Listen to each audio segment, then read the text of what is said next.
Ministrit, e gjithë klasa politike, e gjithë parlamenti, është kundra demokracisë, është kundra popullit, pensionistët shqiptarë të punës, janë të vjedhur nga ky shtet kriminal. Këta kanë dalë mbi ligjin, e kanë dubluar ligjin, kanë bërë nenin 13 të kontributeve dhe sponsojnë nenin 79 të sigurimeve. Brenda ligjit sigurimeve kanë bërë dy standarde, standardin e vjedhjes dhe standardin e vërtet.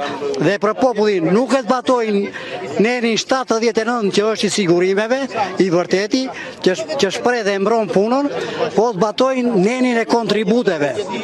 Dhe ekspertët e ekonomisë, ata ekspertë e ekonomisë mirë tash, dhe specialisti i sigurimeve, Kujtim Hoxha, bëjnë shumë propagandë kundër ligjit, propagandojnë nenin e kontributeve dhe nuk flasin asnjë fjalë për nenin e sigurimeve. Kemi një shtet që vjedh popullin, i mohon punën, jo sigurimet vetëm, po vjedh dhe lekët e lejes, sepse nuk ka listë pagesë ato, nuk ka bordero.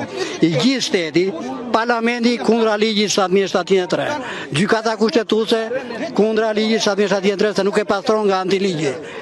2.